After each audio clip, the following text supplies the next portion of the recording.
Sometimes it's really useful for maths to teach irritating little songs that help our students to remember the various formulas that they need. Many of them are available on YouTube, so you can bring in a YouTube app in here. I have already prepared the link. It's not going to browse anywhere else, it's just going to go straight to the song. So for example, this one here is the circle song. It's very annoying.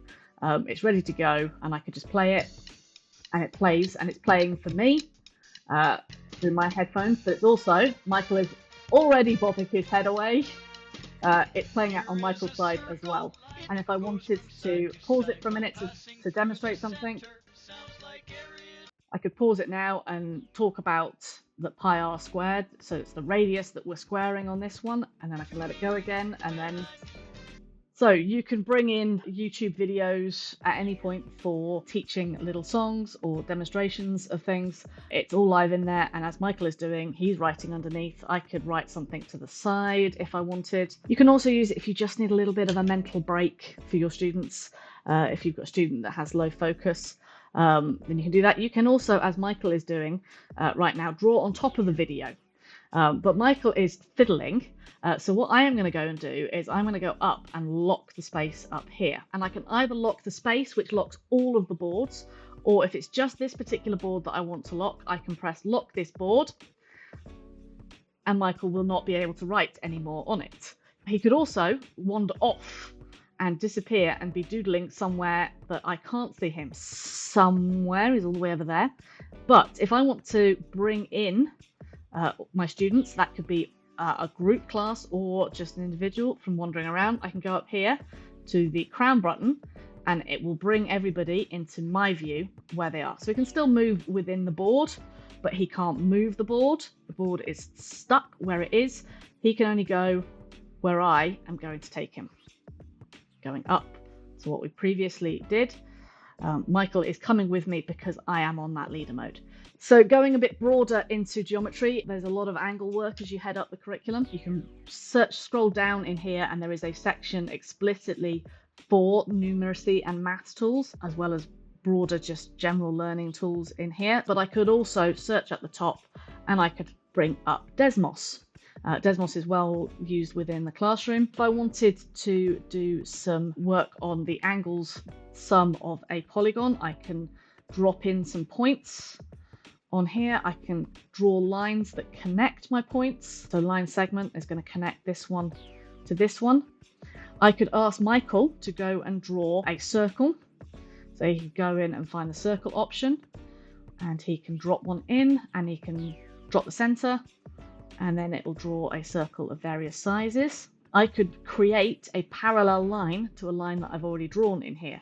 So I would click on this line and then click somewhere else, and then these lines, no matter where I move them, are going to stay parallel to each other.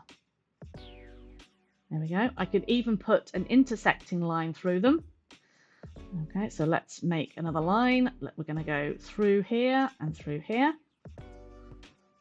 And this could then work for teaching angles on parallel lines, which is a GCSE topic. And I can even measure the angles. And I'm going to get Michael to measure this angle in here. So he's going to click that one and the center one and the top one. And it's already put that measurement in. And I want him to measure this corner in here. So he's going to click the top one, the middle one, and the bottom one. And so you can see this is fully interactive, that Michael is doing the work himself. Okay, what can you notice about those angles then, Michael? They are equivalent. Okay, yeah, they're absolutely the same.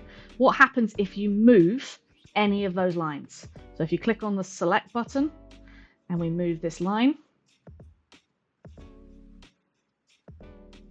we can move this line, we can move the one at the bottom.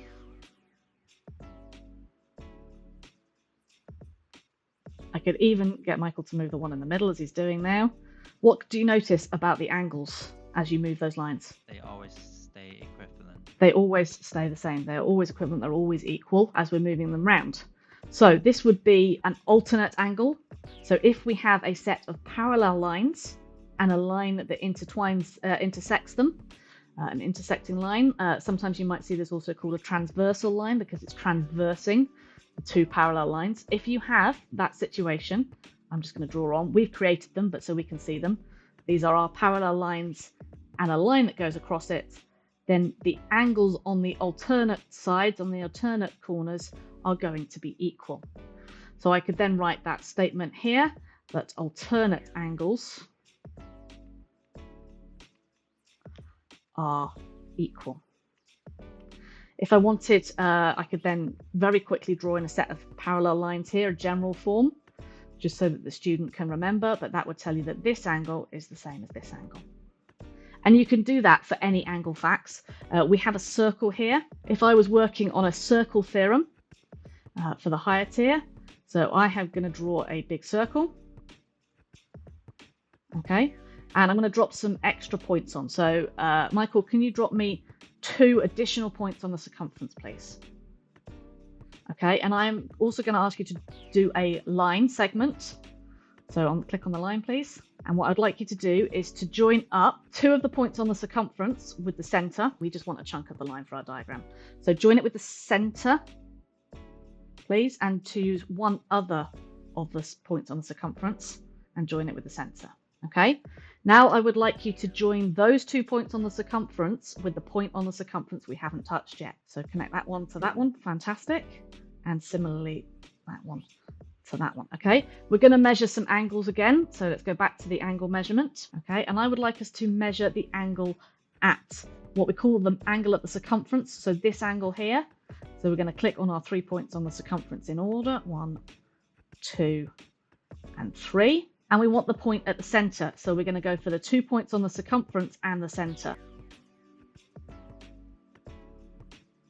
Fantastic. Now, Desmos does round, so we have to be a little bit careful on this one. But if I was to move my point around, pick any point on the circumference there, Michael, and then tell me what you notice about the 2 angles that we've got written there, that we've got there. Okay, what can you tell me about the angle? Once we come back round to this side a second, what can you tell me about the angle here and the angle here? So the number here is half the number here. This is one of our circle theorems. The angle made at the circumference, the technical term is subtended. The angle subtended at the circumference is half the angle subtended at the center. Okay, or we can phrase it the other way around. The angle at the center is double the angle at the circumference. We quite often call this the arrowhead one because it makes like an arrowhead. And I can do this. I can see it no matter what size I make my circumference. Moving the point here, moving the point here. There we go. We can see that we've got half. Okay, we've got to be a little bit careful when we head round to the other side, but it should still work. There we go. So you can use this inbuilt Desmos tool to get them to do it. And again, you're not changing between tabs to get them to do it and giving them control. Michael is doing this within the whiteboard. Automatically he can do it. If I locked him in place, then he wouldn't be able to do it, but I can allow him to move things around so he can see what's going on with these angles. It's allowing him to deduce the maths, which just makes it that much more powerful in the learning. And then obviously I can reinforce it by putting things to the side. So on this one, I would say writing on the side, I don't have to flip back to the whiteboard from the Desmos being shared. The angle at the center, if I was being technical, I'd be drawing it in here. I'd be highlighting that we need to use the word subtended because that's what the examiners are looking for on a GCSE. Angle at the center, subtended at the center is double the angle. I could even have that written out already and get them to select which angle, which rule it is. I could get a list or an image of my circle theorems ready to go so they can match it up. But it really makes it very hands-on and for students to be able to move things around and just do it themselves, see the maths themselves in reality. And you're not just teaching them the rules, they're seeing the rules in action, they're seeing it working with what's going on.